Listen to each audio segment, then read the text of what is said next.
오전에 일부 예배에 주보를 잠깐 봤더니 이 더운 여름에 우리 새김적교회가 기획하고 준비하고 있는 일들이 굉장히 많더라고요.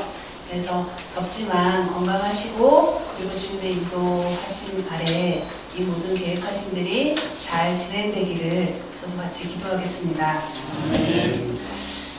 말씀을 시작하는 것으로 시 한 편을 소개하고자 합니다. 영혼이 외로운 거미 한 마리, 구름과 구름 사이 실을 걸어 떠다니는 허공에다 집 한 채를 지었다. 이 높은 하늘까지 무슨 벌레들이 날아오랴. 지나가는 새들이 비웃었다. 하지만 어찌 먹이만을 위해서 한평생을 살아가랴. 밤에는 거미줄에 걸리는 별빛 한 줄의 실을 모르고 살았다면 그대여 부끄러움에 낯을 붉히라. 하늘 가는 밝은 길이 더욱 멀리라. 시의 내용은 이렇습니다. 거미 한 마리가 구름과 구름 사이에다가 거미줄을 쳤다고 합니다. 그랬더니 새들이 비웃지요. 이렇게 높은 곳까지 올라오는 벌레가 어디 있다고 여기에 거미줄을 치냐? 아마 누울 곳을 보고 다리를 뻗으라는 말일 것입니다. 현실적이지 못한 거미를 지금 새들이 비웃고 있습니다. 그러나 시인의 관찰에 의하면 지금 이 거미는 자신이 친 거미줄로 별빛을 잡고 있는 꿈을 꾸고 있습니다. 밤이면 거미줄을 통해서 마치 별빛이 거기에 걸린 것처럼 보일 것입니다. 거미줄을 하늘 높은 곳에 쳐두고 별빛이 걸려들기를 바라는 거미. 좀 허황된 것 같아도 꽤 낭만적이지 않습니까? 사실 원래 거미들은 건물 사이나 모퉁이, 나무 사이 이런 곳에 거미줄을 치고 벌레들이 걸려들기를 기다리며 삽니다. 밤이나 낮이나 먹이를 기다리며 살죠. 어쩌면 거미의 한평생이라는 것이 이렇게 거미줄을 치고 먹이를 기다리는 그런 삶일지도 모르겠습니다. 그러나 거미나 사람이나 한평생을 먹을 것을 위해서만 살아가야 한다면 얼마나 건조하고 메마른 삶이 되겠습니까? 시인은 먹을 것으로 대표되는 현실, 그 현실에 갇혀서 꿈을 이룬 사람들, 그리고 꿈꾸는 방법조차도 잃어버린 사람들, 나아가 꿈꾸는 사람들을 오히려 바보로 만드는 세상을 향해서 말합니다. 그대여, 밤이면 거미줄에 걸리는 별빛, 한 줄의 실을 모르고 살았다면 부끄러워하십시오. 하늘 가는 밝은 길이 아직 멀리 있습니다. 아마도 시인은 시라는 것을 거미가 별빛을 잡기 위해서 저기 높은 허공 위에 거미줄을 치는 것과 같은 행위로 보는 것 같습니다. 벌레를 잡기 위해서 생각하고 작전을 짜고 그리고 작전에 맞춰서 움직이는 것이 이성의 세계, 과학의 세계, 그리고 산문의 세계라면 구름과 구름 사이에 허공에다가 거미줄을 치고 밤이 되면 거미줄 사이로 비치는 별빛을 보며 별을 잡았다고 노래하는 것이 시의 세계라고 할 수 있습니다. 모두가 그저 하루하루 먹을 것을 위해서, 입을 것을 위해서, 그리고 눈에 보이는 무언가를 더 소유하기 위해서 아래만 보며 살아갈 때 눈을 들어서 하늘을 바라보고 가장 빛나고 아름다운 것을 잡아보려고 시도하는 것, 그것이 시의 세계입니다. 현실 너머의 것을 꾸는 일, 보다 아름다운 것을 꿈꾸는 일, 그것이 시인이 말하는 시의 세계일 것입니다. 저는 이 시를 읽으며 우리 그리스도인들이 바로 이 시의 세계에서 살아가고 있는 사람들이 아닌가 생각했습니다. 즉 그리스도인들은 꿈꾸는 사람들일지도 모른다는 생각입니다. 우리가 하나님의 형상으로 창조되었다라는 고백, 하나님께서 인간으로 오셔서 지금도 우리 삶에 깊이 개입하고 계시다라는 고백, 그리스도로 인해서 우리에게 새로운 생명의 차원이 열렸다는 고백, 이 믿음의 고백들은 믿는 자들의 언어이고 꿈꾸는 자들의 언어이고 어쩌면 시적 언어입니다. 이런 고백과 언어들은 어떤 사람들에게는 이성적이지도 않고 논리적이지도 않고 심지어 현실적이지도 않은 것으로 보일 수 있습니다. 그러나 우리의 신앙이 현실과 상관없는 꾸미기만 한 것은 아닙니다. 우리는 하나님의 형상대로 창조되었다라는 고백을 통해서 우리가 더 이상 세상 질서의 노예나 거대한 기계의 부속품처럼 소모품처럼 그렇게 살아가는 것이 아니라 우리가 이 세상의 근원이신 하나님의 형상을 따라 지어진 개별적인 고유하고 소중하고 대체할 수 없는 존재라는 것을 깨닫게 됩니다. 우리가 본래 어떤 사람인지를 깨닫게 되는 거죠. 그리고 또한 하나님께서 그 아들의 생명까지 주셨다는 절대자의 사랑 이야기를 통해서 우리는 척박하고 피곤한 현실 속에서도 그저 썩어질 허상을 쫓아서 영혼의 빈곤 속에서 허덕이며 살아가지 않을 수 있습니다. 흔들리지 않는 토대가 있기에 그 위에서 우리는 자존감을 세우고 진짜 생명으로 살아가는 법을 고민하게 됩니다. 꿈의 언어, 신앙의 언어는 그것을 받아들이는 사람에게는 이미 현실이 되는 힘이 있습니다. 그것을 통해 현실에 안주하지 않고 우리의 생명을 더욱더 풍요롭게 만들어가기 위해서 가꾸어 나가는 그런 일에 매진하게 되기 때문입니다. 오늘 누가복음 본문에 예수님의 비유에는 풍요로운 듯하지만 풍요롭지 못한 사람의 이야기가 나옵니다. 한 부자가 쌓아둘 곳이 모자랄 정도로 곡식을 많이 거두어서 더 큰 곡간을 새로 지을 계획을 하면서 즐거움에 겨워 노래를 부릅니다. 내 영혼아, 여러 해 동안 쓸 많은 물건을 쌓아두었으니 너는 마음 놓고 먹고 마시고 즐겨라. 이 본문을 보면서 저는 이 부자는 그래도 소박하구나. 고작 몇 해 쓸 물건을 쌓아두고 이렇게 좋아하는구나 생각했습니다. 요즘 부자라고 하면 최소한 대대손손 몇 대가 쓸 재산 정도는 모아두어야 하는 것 아니겠습니까? 어쨌든 이렇게 즐거움의 콧노래를 부르는 부자에게 하나님께서 말씀하십니다. 어리석은 사람아, 오늘 밤에 네 영혼을 너에게서 도로 찾는다면 네가 장만한 것들이 누구의 것이 되겠느냐. 고작 몇 해 먹을 것을 모아놓고 즐거워한다고 해서 그것이 뭐 그리 잘못된 일일까 생각할 수 있습니다.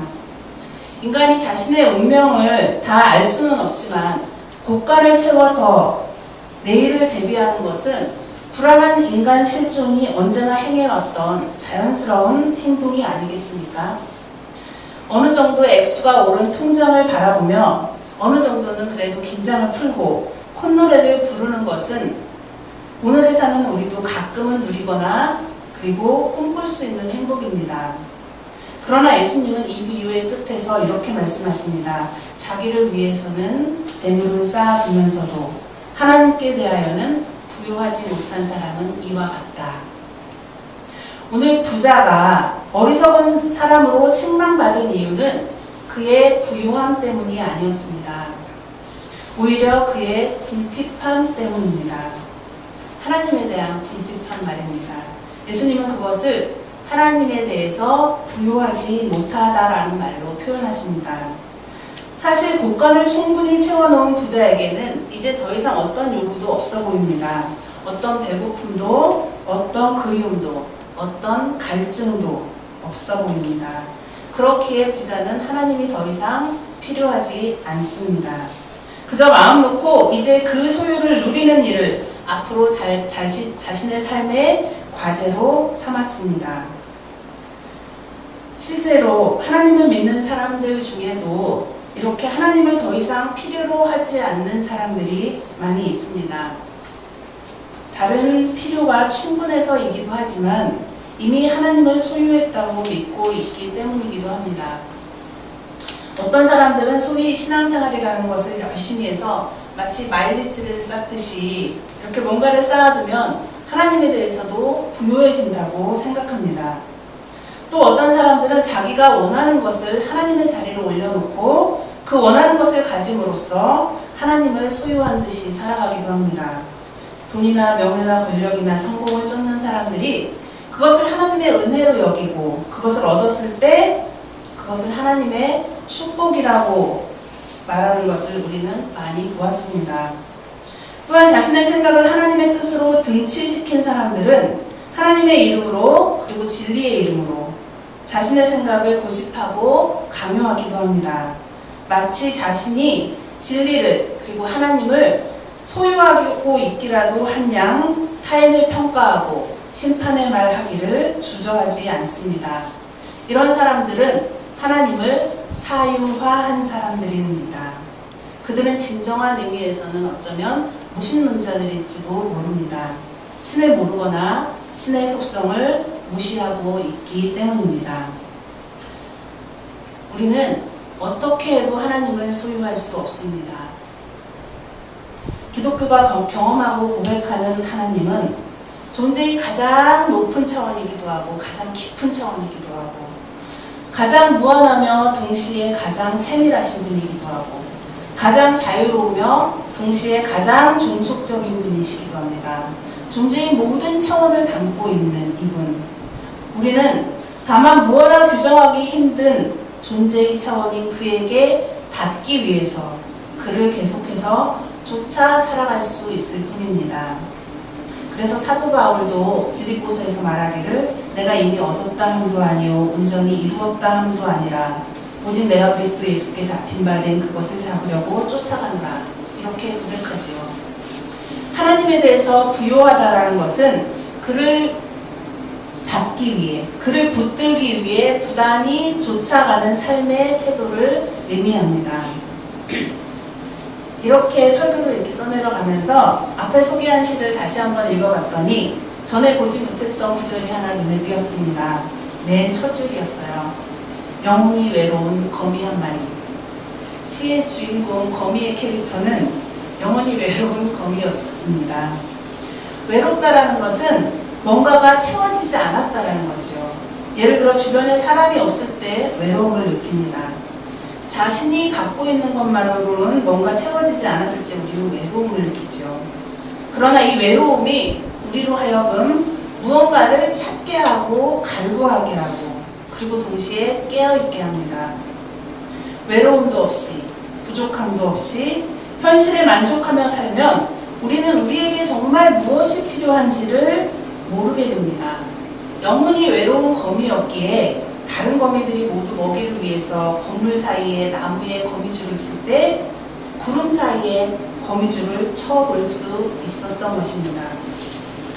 존귀하신 새민족 교우 여러분, 오늘 우리 모두는 부유하면서도 부족하고 배부르면서도 허기지고 하나님을 믿지 않으면서도 신적인 존재를 그리워하는 모순의 시대를 살아가고 있습니다. 그리고 그 안에서 모두들 어떤 종류의 배고픔을 안고 살아갑니다. 인정이 목마르기도 하고 사랑이 간절하기도 합니다. 나는 아직 배가 고프다라는 유명한 축구 감독의 말처럼 성공과 승리가 배고프기도 합니다. 여러분은 어떤 배고픔을 가지고 살아가고 계십니까? 저는 저와 여러분이 무엇보다도 하나님에 대한 배고픔을 가지고 살아갔으면 좋겠습니다. 오늘 본문 호세아 11장의 말씀은 하나님에 대한 배고픔을 잊은 사람들을 향한 하나님의 탄식, 그리고 그럼에도 불구하고 그들을 붙드시겠다는 하나님의 약속이 기록되어 있습니다. 그리고 함께 읽은 골로새서 3장의 말씀은 우리에게 땅의 것이 아닌 하늘의 것을, 위에 있는 것들을 생각하라고 권면하고 있습니다. 하나님에 대한 배고픔은 존재의 더 높은 차원, 더 깊은 차원에 이르고자 하는 어쩌면 우리 인간들이 가질 수 있는 가장 절실하고도 또한 가장 거룩한 배고픔이 될 수 있습니다. 그렇기에 이 하나님에 대한 배고픔은 쉽게 채워지지 않습니다. 그러나 하나님에 대한 배고픔은 죽음과 함께 사라진 소유에 사로잡혀서 우리 자신이 누구인지도 잊고 살아갈 수 있는 우리를 늘 깨어있게 하는 배고픔입니다. 하나님에 대한 배고픔이 없는 자는 방종합니다. 오늘 기도에서도 언급해 주셨지만 자본이 어찌 저렇게 잔인할 수 있습니까? 두려움이 없기 때문입니다. 모자람이 없기 때문이고 삶의 다른 차원을 생각할 여유가 겨를이 이유가 없기 때문입니다. 하나님에 대한 배고픔을 가진 사람은 그 안에 끊임없는 허기가 있기 때문에 그 자신으로는 채울 수 없어서 자신의 자리를 넘어서 하나님께로 타자에게로 그리고 세상을 향해서 자신의 삶의 반경을 넓히는 사람이 됩니다. 하나님에 대한 배고픔을 가진 사람은 그렇게 우리를 절망케 하는 다른 허기들과는 달리 그것을 채우기 위해서 노력하는 그 과정, 그 자체가 의미가 있습니다. 그 과정 안에서 이미 삶의 의미, 삶의 풍요를 누릴 수 있기 때문입니다. 오늘 말씀의 처음을 시로 시작했는데요. 오늘 말씀의 마지막도 시로 마칠까 합니다. 하나님에 대한 우리의 꿈, 그리고 우리에 대한 하나님의 꿈을 담은 도르테 줄레의 짧은 시입니다. 잠시 눈을 감아보시겠습니까?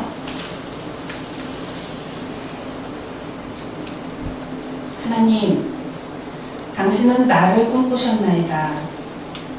지금의 나보다 더 아름다운 나를, 지금의 내가 믿고 있는 것보다 더 행복한 나를, 우리에게 허락된 것보다 더 자유로운 나를.